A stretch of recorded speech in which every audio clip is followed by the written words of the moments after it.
வந்திருக்க மீடியா எல்லாருக்கும் வணக்கம். இது எங்களோட கனவு படம். இது ஒரு கனவு ப்ராஜெக்ட். இவ்வளோ பெரிய ஸ்கோப், இவ்வளோ பெரிய மீடியா லைட் எங்களுக்கு கிடைச்சிருக்கிறது ரொம்ப பெரிய சந்தோஷமான விஷயம். எனவே வந்திருக்க எல்லோருக்கும், இந்த படத்தை ப்ரொடியூஸ் பண்ண ஸ்டோன் பெஞ்ச், கார்த்திகேயன் சார் எல்லாருக்கும், எங்களுடைய இயக்குனர் சோவிதரன் சார், நடித்த நவீன் சார், சித்து, மற்ற எல்லா கலைஞர்களுக்கும் மிக நன்றி. Thank you so much. இதில் நான் ஒரு கேரக்டர் பண்ணியிருக்கேன். இந்த எமோஷன்ஸ்லாம் உங்களுக்கு கனெக்ட் ஆகிருக்கும்னு நினைக்கிறேன். இவ்வளோ நாள் நாங்கள் பண்ண ஹார்ட் ஒர்க், எஃபர்ட்ஸ் எல்லாமே உங்கள் முன்னாடி வச்சுருக்கோம். நீங்கள் தான் மக்கள்கிட்ட எடுத்துகிட்டு போய் சேர்க்கணும். தேங்க்யூ. எல்லாருக்கும் வணக்கம். இவ்வளோ நாள் வெயிட் பண்ண ஒரு நாளுக்கு இன்னைக்கு எல்லாருமே ரொம்ப நிகழ்ச்சியாக இமோஷ்னலாக எல்லாரும் சொன்னதுக்கு ரொம்ப தேங்க்ஸ். இது எல்லாருமே மக்களுக்கு கொண்டு போய் சேருங்க. ரொம்ப நன்றி. இதுதான் முதல் இப்போ ஒரு ஹவுஸ்ஃபுல்லாக ஒரு ஸ்க்ரீனிங் நான் பார்த்தேன். உண்மையில் அது ஒரு பத்திரிகையாளராக தான் என்னுடைய இந்த ஊடகத்துக்கான பயணத்தை ஆரம்பித்தேன். ஒரு அரங்கு நிறைந்த காட்சியை பத்திரிகையாளரோடு சேர்ந்து பார்த்ததுன்றதே எனக்கு ஒரு பயங்கர, நான் பின்னாடி இருந்து பார்த்துட்டு இருக்கும்போது எனக்கே ஒரு மாதிரி இதாக இருந்துச்சு. ஸோ அனைவருக்கும் நன்றி இந்த திரையிடலை பார்த்ததுக்கு. இது நான் ஒரு டூல் தான் நினைக்கிறேன். 100 ஆண்டு கால தமிழ் சினிமாவில் முதல் ஈழத்திலிருந்து ஈழத்து கதையை இங்கே சாத்தியப்படுத்துறதுக்கான ஒரு சூழலை அமைச்ச கார்த்திக் சுப்புராஜுக்கும், ஸ்டோன் பெஞ்ச் கார்த்திகேயனுக்கும், கல்யாணுக்கும் நான் நன்றி சொல்லணும். ஏன்னா இது என்னொருத்தனோட கனவு மட்டும் இல்லை, ஒரு பெரும் சமூகத்தோடைய கனவாக இருந்திருக்கு. இந்த பெரிய தமிழ் சினிமாவினுடைய இந்த மாசான அந்த மக்களுக்கு, இந்த பெரும் திரளான ஒரு மக்களுக்கு அந்த போகிற ஒரு சினிமாவுக்குள்ளே எங்கள் கதையை சொல்லணுன்றது. எனக்கு முன்னாடி என்னுடைய பாலுமேந்திரா சார், அதுக்கு முன்னாடி பல பேர் இந்த தமிழ் சினிமாவில் வந்திருக்காங்க. தமிழ் சினிமாவின் முதல் கனவு கண்ணி தவமணி தேவையில் தொடங்குறது யாழ்ப்பாணத்திலேருந்து தமிழ் சினிமாவுக்கு வந்தவங்களோட தொடக்கம். அங்கேருந்து நிறைய பேர் வந்திருக்காங்க. அவர்கள் எல்லாருடைய தொடர்ச்சியாகவும் என்னால் இதை இன்னைக்கு இந்த இடத்துல சாத்தியப்படுத்த முடிஞ்சிருக்கிறத நான் ரொம்ப மகிழ்வாகவும் நிறைவாகவும் நினைக்கிறேன். ஸோ இந்த கனவை எங்கள் எல்லாருடைய இந்த கனவை இந்த தமிழ் சினிமாவுக்குள்ள உலகம் முழுவதும் இருக்கக்கூடிய இத்தனை கோடி தமிழர்கள்டையும் இந்த படம் போய் சேரும் என்று நான் நம்புகிறேன். நன்றி. அந்த படம் பார்த்துருப்பீங்க. நான் உங்கள்கிட்ட எல்லாம் ஏற்கனவே இந்த படம் தொடங்கும் போது கேட்டுக்கொண்டது மாதிரி, இதனுடைய அந்த கிளைமேக்ஸ் காட்சி, அந்த காட்சிகளை சொல்லாமல் இருக்கிறது அந்த படம் பார்க்கக்கூடிய பார்வையாளர்களுக்கு அந்த படம் பார்க்குறதுக்கான முழுமையான ஒரு நிறைவான ஒரு எக்ஸ்பீரியன்ஸை கொடுக்கும். அதனால் நீங்கள் படத்தை பற்றி உங்களுடைய நிறைவான கனிவான சரியான விமர்சனங்களை நீங்கள் செய்யுங்க. ஆனால் அந்த கிளைமேக்ஸ் காட்சிகளை மட்டும் தவிர்த்துட்டு அந்த விமர்சனங்களை முன்வைங்க. ஸோ ஏன்னா அது பார்வையாளருடைய அவங்க பார்க்குறதுக்கான அந்த என்கேஜ்மெண்ட்டை, அந்த எக்ஸைட்மெண்ட்டை, அந்த உணர்வை அது குறைக்க வாய்ப்பு இருக்குது. அதனால் தயவுசெய்து உங்களுடைய ஊடக நண்பர்கள் அதை புரிந்து கொள்வார்கள்னு நம்புகிறேன். ரொம்ப நன்றி. உங்கள் டைம் எடுத்துகிட்டு எங்கள் நீலிரா ஃப்ரெஷ் ஷோவை நீங்கள் பார்த்து, நான் உள்ளே இருந்தேன், நான் பார்த்தேன் உள்ளே. ஸோ ஃப்ரெஷ் ஷோ நடக்கும்போது நான் உள்ளே பார்த்தேன். டயலாக்ஸ்க்கு, லைன்ஸ்க்கு, வரிகளுக்கு எல்லாமே ஒரு நல்ல அப்ளாஸ், கிளாப்ஸ் கிடச்சிது. எங்கெங்கே டென்ஷனாக இருக்குதோ அங்கெல்லாம் ரொம்ப சைலன்ஸ் இருந்துச்சு, பின் ட்ராப் சைலன்ஸ் இருந்துச்சு. அண்ட் நான் ஒன்று நோட் பண்ணது என்னென்னா, யார் கையிலையும் ஃபோன் இல்லை. No one is touching the phone, no one is seeing the phone. அது ரொம்ப சந்தோஷமாச்சு. ஏன்னா ஒரு கதைக்கு வேண்ட ஒரு என்கேஜ்மெண்ட் தான் ரொம்ப இம்பார்ட்டன்ட். ஸோ எல்லாரும் என்கேஜ் ஆகி பார்த்தாலும், அப்புறம் சில விஷயங்களை கிளாப்ஸ் அடித்த விஷயம்லாம் எனக்கும் டைரக்டருக்கும் நான் சனத்து நாங்கள் 3 பேர் பின்னாடி நின்றுருந்தோம். அது ரொம்ப எமோஷ்னல் ஆகிடுச்சு. ஏன்னா ஷூட் முடித்து எப்போ வரும் படம் அந்த ஒரு ஆர்வம் எங்கள் ஆக்ட்ரஸ் எல்லாருக்குமே. ஏன்னா நாங்கள் நடித்ததுக்கப்புறம் இது ஆடியன்ஸ்க்கு ப்ரெசென்ட் பண்ணோம். ஆடியன்ஸ் எப்படி ஃபீல் பண்ணுவாங்க. ஃபஸ்ட் ஆடியன்ஸ் நீங்கள் தான் இருந்தீங்க. அண்ட் உங்களோட ரியாக்ஷன்ஸ் எங்களுக்கு ரொம்ப வேல்யூபலாக இருந்துச்சு. தேங்க்யூ. அண்ட் ஷோ முடித்து வழியில் வந்ததுக்கப்புறம் என்னையும் எங்கள் டீம் எல்லாரையும் ஒரு ஹக் பண்ண ஒரு விஷயம் இருக்கு இல்லையா, அது ரொம்ப எமோஷ்னலாக பண்ணிடுச்சு. So thank you so much. எங்கள் படம் உங்களுக்கு கண்டிப்பாக பிடிச்சிருக்குன்னு நம்புகிறேன். ஏன்னா ஷோ உங்கள் கூட பார்க்கும்போது நான் ஃபீல் பண்ணதை தான் பிடிச்சிருக்கேன்னு. So spread a good word of mouth. நீங்கள் எழுதுகிற ஒரு ரிவ்யூஸை வச்சு தான் ஆடியன்ஸ் உள்ள வருவாங்க. ஸோ ஸ்பாய்லர்ஸ் எதுவும் கொடுக்காம அந்த த்ரில்லிங் எலிமெண்ட் அப்படியே ஹோல்ட் பண்ணி ஆடியன்ஸை உள்ளே எடுத்துகிட்டு வரணும்னு எங்களோட responsibility. At the same time உங்கள் ரெஸ்பான்சிபிலிட்டியோட ப்ளீஸ் சப்போர்ட். அப்புறம் தொடர்ந்து நான் இது வரைக்கும் நடித்த என் எல்லா படத்துக்கும் சப்போர்ட் பண்ண மீடியாவுக்கும் ரொம்ப நன்றி. இந்த படத்துக்கு சப்போர்ட் பண்ணுங்கள். அண்ட் மீண்டும் நல்ல படம் பண்ணிவிட்டு உங்கள் எதிர்க்க வரேன். And thank you so much. Thank you. நான் இது முன்னாடியே நிறையா ஃபஸ்ட்டு ப்ரெஸ் மீட்டில் சொன்ன மாதிரியே வந்து இது என்னோட ஒரு பர்சனலான ஒரு கனவு. இந்த மாதிரி ஒரு படம் ஒரு மெயின் ஸ்ட்ரீம் தியேட்ரிக்கல் ஆடியன்ஸ்க்கு கரெக்டாக ப்ரொடியூஸ் பண்ணி கரெக்டாக ப்ரெசென்ட் பண்ணணுன்றது. ஸோ சோமிதரன் மாதிரி ஒரு ஈழம்லேருந்து வந்த ஒரு ஃபில்ம் மேக்கர் அவரோட கதையை நம்ம மக்கள்கிட்ட சொல்கிறதுக்கு கரெக்டான வழிமுறைகளை பண்ணி கொடுக்கணுன்றது எனக்கு ஒரு பதட்டமாகவும் இருந்துச்சு. அதே நேரத்தில் அதை கரெக்டாக பண்ணிடணுன்ற ஒரு பொறுப்புணர்ச்சியும் இருந்துச்சு. அது வந்து இன்னைக்கு இப்போ நீங்கள்லாம் படம் பார்த்துட்டு அந்த படத்தோட ஃபீட்பேக் எங்களுக்கு சொல்லும் போது மொத்தமாகவே டீமாகவே ரொம்ப really overwhelm by your reactions. நிறைய பேர் வந்து அவர் நவீன் சொன்ன மாதிரி எமோஷ்னலாக வந்து பேசிட்டு போனாங்க. ஸோ அது ரொம்ப சந்தோஷமாக இருக்குது. ஸோ இந்த படத்தை கண்டிப்பாக வந்து ப்ரெஸ் அண்ட் மீடியா நீங்கள் எங்களோட எல்லா படத்துக்கும் சப்போர்ட் பண்ணுற மாதிரி இந்த படத்துக்கு இன்னும் கொஞ்சம் அதிகமாகவே சப்போர்ட் பண்ணுங்கள். ஏன்னா வந்து இதுக்கு பின்னாடி ஒரு மிகப்பெரிய இன்டென்ஷன் இருக்குது. அதாவது இந்த மாதிரி கதைகள், அதாவது வார்லர்லேருந்து வர இந்த மாதிரி சொல்லப்பட வேண்டிய கதைகளை வந்து கரெக்டாக மக்களும் போய் பார்ப்பாங்க, மக்கள்கிட்ட கொண்டு போய் சேர்த்து மக்களும் இதை ரசித்து பார்த்து இதை வந்து ஒரு பெரிய ஒரு மூமெண்ட்டாக மாற்றினாங்கன்னா இது மாதிரி சோமிதரன் மாதிரி இன்னும் நிறையா ஃபில்ம் மேக்கர்ஸ், நிறையா ஆர்டிஸ்ட் அண்ட் நிறையா கதைகள், சொல்லப்படாத கதைகள் எல்லாமே வந்து எல்லாருமே தைரியமாக எல்லா ப்ரொடியூசர்ஸும் எல்லாருமே தைரியமாக பண்ணுறதுக்கான ஒரு வாய்ப்பு ஒன்று கிரியேட் ஆகும். அதை வந்து நீங்கள் தான் சப்போர்ட் பண்ணி கொடுக்கணும்னு நினைக்கிறேன். கண்டிப்பாக அந்த படத்தை பற்றி உங்களுக்கு என்ன விமர்சனங்கள்னாலும் நீங்கள் மக்கள்கிட்ட கொண்டு போய் இந்த படத்தை சேர்க்க வேண்டியது உங்களோட சேர்க்கணும்னு உங்கள்கிட்ட கேட்டுக்கிறேன். நன்றி. படம் பார்க்கும்போது கதை கேட்கும்போது அது வந்து நீங்க வெட்டிங் பண்ணாரா சார்? ஒருத்தரோட மெயினான ஒருத்தரோட போட்டோ மிஸ்ஸிங் அந்த இடத்துல வந்து அதை அவாய்ட் பண்ண முடியாத எந்த படத்துலையும் சரி, இளமை படத்துல அவாய்ட் பண்ண முடியாத ஒரு போட்டோ அந்த போட்டோ. ஆனா வந்து அந்த போட்டோ வந்து படத்துல இல்லவே இல்லை. அது உங்களுக்கு தெரியுமா இல்லை வந்து அவர் சொன்னாரா? இல்லை, அது இந்த கதை வந்து பிரபாகரனோட போட்டோ எல்லாத்தையும் மிஸ்ஸிங். அதாங்க பதிவுக்குழி கூட காட்டல. அந்த அதான் நீங்க புரிஞ்சுக்க வேண்டியது என்னன்னா, இந்த கதை வந்து என்னன்னா வந்து நம்ம வந்து ஒரு வீட்டில் நடக்கிற கல்யாணம், அந்த வீட்டுக்குள்ள இருக்கிற அதாவது இந்த போருக்கு நடுவில் மாட்டிட்டு இருக்கிற ஒரு மக்களை பத்தின கதைன்றனால. ஸோ நீங்க மொத்த படமே எனக்கு தெரிஞ்சு 90% ஆஃப் படம் வந்து ஒரு வீட்டுக்குள்ள தான் நடக்குது. அப்படின்றப்போ அந்த வீட்டுக்குள்ள வந்து நம்ம எதையும் அந்த வீட்டில் அவங்க என்ன மனநிலையில் இருந்திருப்பாங்க, அவங்க வீட்டில் என்ன போட மாட்டுவாங்கன்றத வந்து அவர் ரிசர்ச் பண்ணி, ஏன்னா அவர் வாழ்ந்து வந்த ஒரு வீடு தான் அவர் கண்ணு முன்னாடி காமிச்சிருக்காரு. அதுதான் இந்த வர்ற கேள்விக்கே நான் பதில் சொல்றேன். இப்ப சுத்தி ஆமி இருக்கும்போது வீட்டுல இந்த போட்டோஸ் எல்லாம் வச்சிருக்க முடியாது. நீங்க வந்து சென்சார்லாம் கேக்குறீங்க. சுத்தி ஆமி இருக்கும்போது இருக்கிற வாழ்க்கைன்றது இருக்குல்ல, அந்த நீங்க வாழ்க்கை தான் எனக்கு படத்துல பார்த்துருக்கீங்கல்ல. அங்க வந்து என்ன படம் இருக்கணும்ன்றது நம்ம தீர்மானிக்கிறது கிடையாது.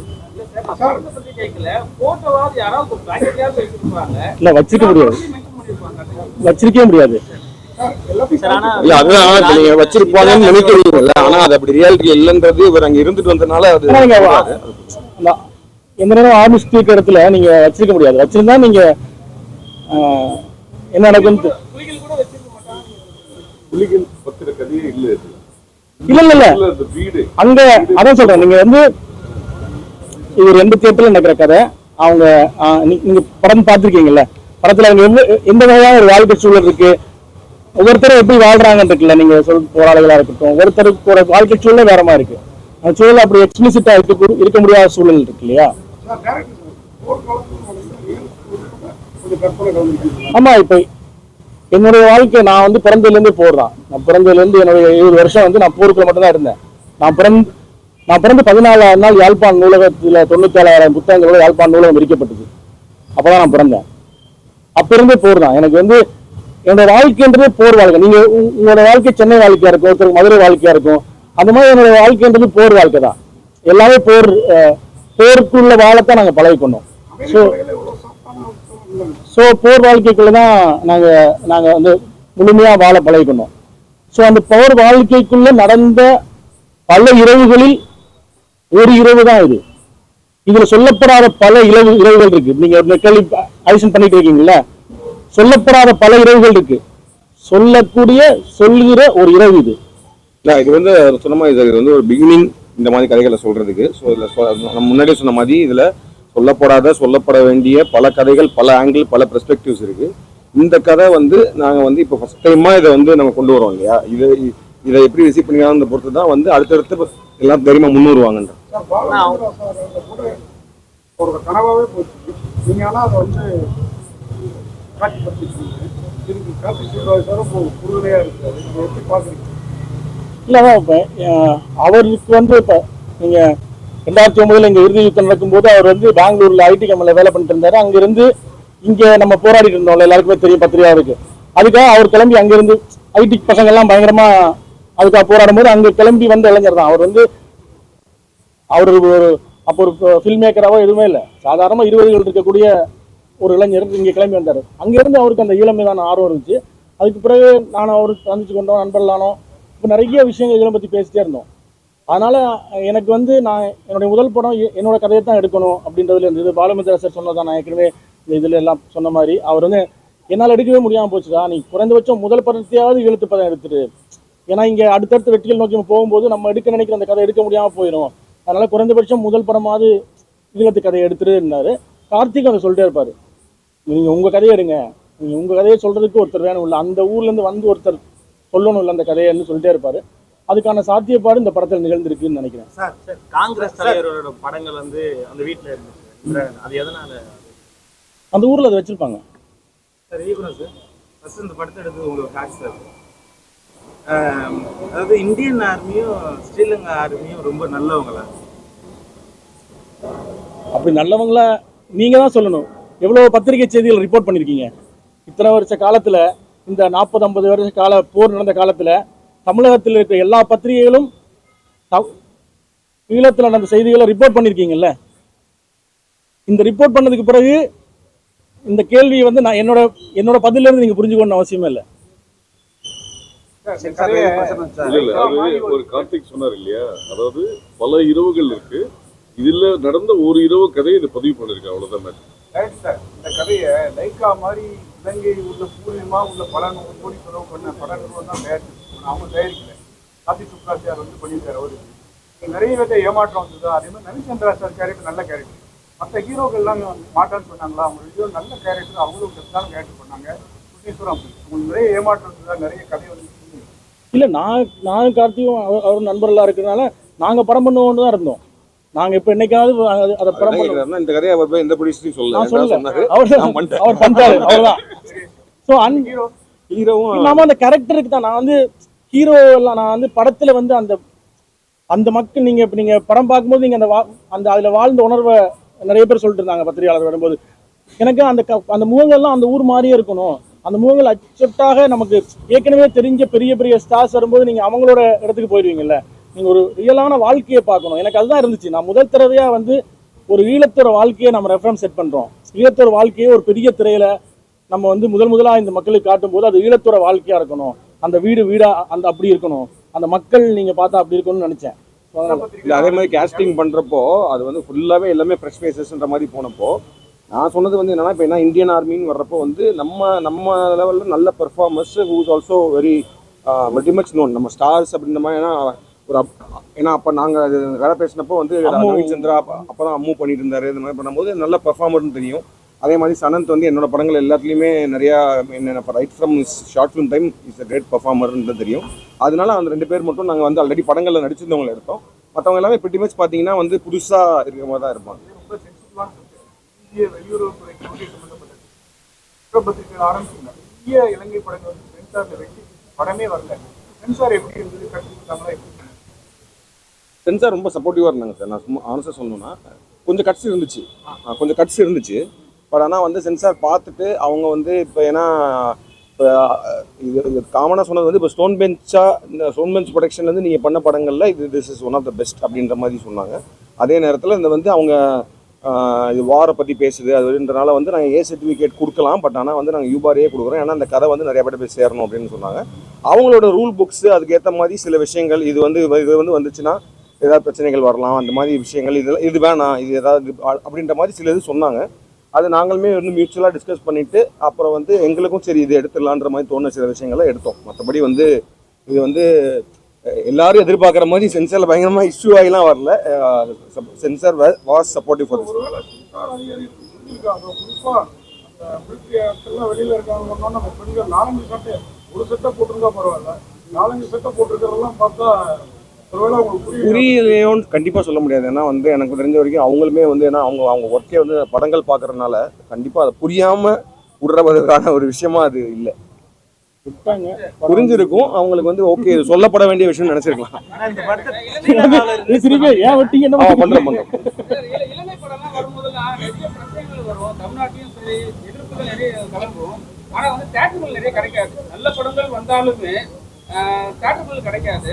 இப்போ ஒரு வீக் வந்து நிறைய படங்கள் ரிலீஸ் ஆகுது. உங்களுக்கு எவ்வளோ தியேட்டர் கிடைச்சிருக்கு, தியேட்டர் சப்போர்ட் பண்ணுங்க? இல்லை சார், இப்போ வந்து என்னன்னா இந்த படம் இப்போ நாங்கள் சொன்ன மாதிரி இதை நாங்கள் பண்ணிட்டு அதை வந்து நான் சொன்ன மாதிரி நம்ம ஒரு மெயின் ஸ்ட்ரீம் ஆடியன்ஸ் கொண்டு வரணும்னு நினைக்கிறோம்ல, அதை வந்து சும்மா ஒரு அட்டம்ப்டாக பண்ணக்கூடாது, இது வந்து ஒரு ப்ராப்பர் ரிலீஸாக பண்ணுன்றதுக்காக தான் நாங்கள் ரொம்ப நாள் வெயிட் பண்ணி கரெக்டான ஒரு பார்ட்னர்ஸ் வேணுன்ற மாதிரி தான் பண்ணோம். இப்போ ராணா தகுபதியோட ஸ்பிரிட் மீடியா உள்ளே வந்ததும் ஒரு மிகப்பெரிய ஒரு சக்ஸஸாக தான் பார்க்குறோம்.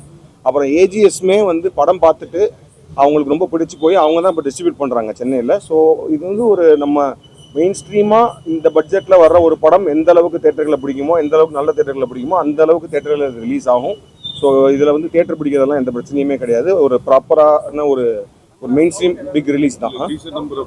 கவுண்டா ஒரு ஐ திங்க் இப்போ தான் நீ டியூஸ்டே தானே இப்போ தான் தேட்டர் இது பண்ண ஆரம்பிப்பாங்க.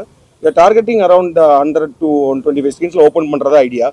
அப்புறமேட்டு நீங்களாம் சப்போர்ட் பண்ணி அது நல்ல ஒரு வரவேற்பு வந்துச்சுன்னா அந்த அடுத்த நாளே வந்து இன்க்ரீஸ் ஆகும் நம்புறோம். கண்டிப்பாக நீங்க தான் இன்க்ரீஸ் பண்ணணும். 1.5 மணி நேரம் தான் படம், 1.5 மணி நேரம் சொன்னீங்க. ஆனால் அதில் டைம் போட்டுருக்கு 1 மணி நேரம் 1 நிமிஷம் 95 மினிட்ஸ் சார் படம். அப்போ 2 படம் நம்ம ஆளுங்கெல்லாம் 3 மணி நேரம் படம் எடுக்கிறாங்க. 2 படம் இருக்கிற நேரத்தில் ஒரு தேட்டரில் ரிலீஸ் பண்ணுங்க. இப்போ நான் என்ன கேட்குறேன்னா டைமை வச்சு படத்தை நிரூபிங்களா இல்லை படத்தோட குவாலிட்டி வச்சு நிரூபிங்களா? அதாவது நம்ம 4 மணி நேரத்தில் சொல்ல வேண்டிய விஷயத்தை நீங்க 1.5 மணி நேரத்தில் அப்போ டிக்கெட் 2 டிக்கெட் வாங்கிட்டு பாருங்க. நின்று கேள்வி கேட்கறதே இல்லை, அவ்வளோ பிரமாதமாக பண்ணிருக்கீங்க. அதான் சார், இது வந்து என்னன்னா 90 மினிட்ஸ் ஃபிலிமு. இது வந்து ஒரு மாதிரி இந்த பிரேக் அப்படின்ற கான்செப்ட் இருக்குல்ல, அது இல்லாமல் பார்க்க வேண்டிய படம் தான். பட் ஆனால் நம்ம தேட்டரில் வந்து டெஃபினட்டாக நம்ம எல்லாருமே அதுக்கு டியூன் ஆகிட்டோம். இன்டர்வல் பிரேக்னு வருது, அது ஒரு காரணம். நம்மளே பிறந்தது அப்படி தானே படம் பார்த்து வரோம். ஒரு இன்டர்வல் பிரேக் இல்லைன்னா நம்மளுக்கு ஏதோ ஒரு பதட்டமாயிரும்ல, அதனால அப்படி தான் ரிலீஸ் பண்ணுறோம் இன்டர்வல் பிரேக் வச்சு. பட் ஆனால் 90 மினிட்ஸ் ஃபிலிமு. ஸோ உங்களுக்கு அந்த படம் அந்த லென்த் அப்படின்ற இதே வராது. சார், கத்தி மேலே நடக்கிற மாதிரி சப்ஜெக்ட் ரொம்ப சென்சிட்டிவ். எப்படி ஒத்துக்கிட்டீங்க? அது உங்களை மாதிரி ஒரு கமர்ஷியல் ஹீரோ லாவன்லாம் வந்து அவ்வளோ பெரிய மைக் ரொம்ப இந்த சைடு பேலன்ஸ் இதானா ரொம்ப விமர்சனம் வரும். அதை பற்றி எப்படி ஒத்துக்கிட்டீங்க? பேலன்ஸ்ட் பீப்புள் இங்கே இருக்கும்போது கதை தான் சார் ஹீரோ. நான் எந்த கமர்ஷியல் இருந்தாலும் என்ன இருந்தாலும் இட்ஸ் அ ஸ்கிரிப்ட். ஸோ நான் ரொம்ப ஃபார்ச்சுனேட்டாக ஃபீல் ஆகிறேன். ஏன்னா நான் அம்மு படம் பண்ணும்போது தான் அந்த படத்தில் நடக்கும்போது எடிட்டில் பார்த்து தான் என்னை காஸ்ட் பண்ணாங்க அதில். ஸோ சொன்னப்போ உடனே பிகாஸ் 1 நைட்டில் நடக்கிற படம், அதுவும் போர் நடுவில் நடக்கிற ஒரு கல்யாணம். ஸோ அது ரொம்ப இன்ட்ரெஸ்டிங்காக இருந்துச்சு. அண்ட் சோமி கூட நான் ட்ராவல் பண்ணும்போது அந்த knife edge of the knife இருக்கிற ஒரு கேரக்டர் வந்து எனக்கு ரெஸ்பான்சிபிலிட்டியாக கொடுத்தப்போ என் ரெஸ்பான்சிபிலிட்டி கூட என்னன்னா இந்த கதைக்கு நான் என்ன ஞாபகம் பண்ண முடியுமோ அதை பண்ண முடியும். அண்ட் தேங்க்யூ சோமி, பிகாஸ் இதுக்கு நீங்கள் சொல்கிற என் கேரக்டர் நல்லா இருக்குது, நல்லா பண்ணியிருக்கேன் பிகாஸ் ஆஃப் த டேரக்டர் வந்து அவர் கூட. இதுதான் ஸ்பெஷல் சார், ரொம்ப சந்தோஷம். ஏன்னா ஸ்டோன் பெஞ்ச் தொடர்ந்து எனக்கு நல்ல நல்ல கேரக்டர் நல்ல நல்ல படமாக எனக்கு வாய்ப்பு கொடுத்துட்டு இருக்காங்க. இந்த ஃபியூச்சரில் கூட கொடுப்பாங்க. அண்ட் இது என்னோட home production. Yes, it is my responsibility to do any kind of role for this banner to make sure this banner flourish a lot. அவ்வளோதான். ஒரே கொஸ்டின், சப்பாத்தி கிழிச்சு போடுவாங்க, பசங்க வந்து அதை வந்து நெருக்கி கொடுத்து எடுப்பாங்க. அது அந்த ஒரு பெண் வந்து அதை கிழிச்சு போடுவாங்க. அது என்ன அவ்வளோ கோவம் சப்பாத்தி மேல? சப்பாத்தி வந்து எங்களுக்கு தெரியாது என்னன்னு. அந்த சின்ன பசங்க கியூரியாசிட்டி தான். அந்த குட்டி பையன் இருக்கான்ல, அவன் தான் நான். ஸோ எனக்கு அந்த அதை விடவே சின்ன வயசு, ஒரு 4-5 வயசு. அந்த படத்தில் வர சின்ன பையன் தான் நான். ஸோ நீங்கள் படம் அந்த ஓப்பன் பண்ணும்போது அந்த பையனோட கண்ணில் தான் நீங்கள் அவன் பார்க்கறது தான். ஸோ அந்த பையன் தான் நான். அந்த பையன் இவ்வளோ வளர்ந்து வந்து படம் எடுத்து உங்களுக்கு அன்னைக்கு நடந்த வாழ்க்கையை இழப்போர் வந்து அதுக்கு பிறகு நிறைய கண்டுருச்சு, நிறைய பார்த்துருச்சு. இது ஆரம்ப கட்டம். ஸோ அந்த சப்பாத்தியில் பொருள் எனக்கு தெரியாது. சப்பாத்தின்ற ஒரு உணவு, சாப்பிட்ற ஒரு உணவு இருக்குது. அப்போ அதனால அந்த பையனுக்கு அந்த கியூரியாசிட்டி இருக்குது. அது என்னன்னா அவங்க மட்டும் சாப்பிட்றாங்க, அது என்ன சாமா, அது நம்ம அது அந்த கேள்வி எல்லாம் இருக்கு. நீங்கள் படத்தில் பார்ப்பீங்களா, நான் நிறைய சொல்லலை, படத்தில் பார்க்கணும். ஸோ அந்த உணவு எனக்கு அறிமுகமான, அப்படி உணவு இருக்குது, அது சாப்பிட்ற உணவுன்றது இருக்குல்ல. அது சென்னை வந்த அப்புறம் நம்மளும் சாப்பிடலாம்ன்றது வந்துக்கிட்டேன். நான் சென்னை வந்த முதல் வரைக்கும் எனக்கு தெரியாது. ஸோ அந்த அதெல்லாம் நம்ம மக்களும் சாப்பிட்றாங்க அந்த உணவை, ராணுவம் மட்டும் சாப்பிட்ற உணவு இல்லைன்றது அப்புறம் தான். ஸோ அந்த மாதிரியான விஷயம் இருக்குல்ல அப்போ உங்களுக்கு. ஸோ அது வந்து ஒரு ராணுவத்தினுடைய உணவாக தான் உங்களுக்கு தெரிஞ்சிச்சு. காதல வந்து கண்ணீர் வர வச்சுட்டீங்க, அந்த இன்ஸ்பிரேஷன் ஏதாவது எடுத்தீங்களா? ஒரு இடத்துல நாங்க எல்லாருமே அழுதுட்டோம், ஆனா சொல்லல. அது எப்படி உங்களுக்கு போருக்குள்ள வந்து போர் வந்து 2 துப்பாக்கிகள் சுட்டுட்டு மட்டும் கிடையாது. அதான் நான் ஆரம்பி சொன்ன மாதிரி போர் எங்களுடைய வாழ்க்கையே போர் வாழ்க்கை தான். அப்போ காதல் எல்லாமே சேர்ந்து தான் இருக்கும். நம்ம ஒரு பங்கருக்குள்ள வச்சு ஃபுல்லா சுட்டுட்டே இருக்கும்போது திடீர்னு ஓடி ஒரு பங்கர், ஒரு மரத்துக்குள்ளேயோ ஒரு பங்கருக்குள்ளேயோ, எங்களுக்கெல்லாம் ஸ்கூல் புக் இருக்கும், பஞ்சாப்லாம் ஸ்கூல் புக் இருக்கும். விமான குண்டு தாக்குதல் இருந்து தப்பிப்பது எப்படி அப்படின்னு ஸ்கூல் புக், அதை படிச்சு வச்சுப்போம். டப்புன்னு குண்டு போட்டாங்கன்னா எப்படி எல்லாம் ஒழிக்கிறேன்னு இருக்கும். டப்புன்னு ஒழிக்கும் போது கூட பக்கத்துல ஒரு பொண்ணு இருந்தால் அங்கே ஒரு காதல் மலரும்ல. ஸோ காதலும் சேர்ந்ததான் வாழ்க்கை. ஸோ வாழ்க்கையிலேருந்து இன்ஸ்பயர் ஆகிறது தானே. அண்ட் உலகத்தில் நிறைய படங்கள் போர் பற்றி வந்திருக்கு. அந்த படங்கள்ல இருந்து நம்ம வந்து இன்ஸ்பயர் ஆகிருப்போம். பட் அதான் அந்த ஒரு போர் வாழ்க்கைக்குள்ள காதல் இருக்கும், திருமணம் இருக்கும், அவங்க படம் பார்ப்பாங்க, அவங்க பாட்டு பாடுவாங்க, அவங்க கள்ளு குடிப்பாங்க, இது எல்லாம் இருக்கும். இதுக்கு மேல போரும் இருக்கும். நாளைக்கு நிச்சயமில்லாத ஒரு வாழ்க்கையில வந்து இன்னைக்கு வாழ்ந்துட்டு போறது இன்னொன்று இருக்குல்ல, அதுதான் போற வாழ்க்கை.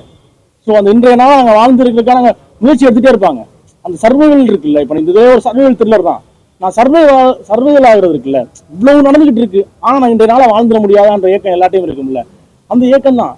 ரொம்ப அழகாக சொல்ல போட்டு அந்த பொண்ணு ரொம்ப நல்லா நடிச்சிருக்கு. என்னோட கேள்வி அது இல்லை. ஆக்சுவலாக அவர் பாராட்டணும் பாராட்டணும்.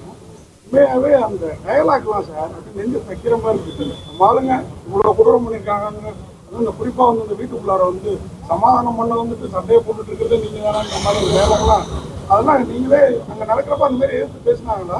சொல்ல வேண்டிய கற்பனை கலந்து இடத்துல சொல்ல முடியாது. அதான் மிலிட்டரிக்காரனுக்கு கூட நம்மளால போய் பேச முடியும். முன்னாடியே நான் போடுற மாதிரி தான் fiction based on memories of one child. அந்த நினைவுகளில் இருந்து ஒரு ஃபிக்ஷன் நம்ம இது பண்றோம்ல.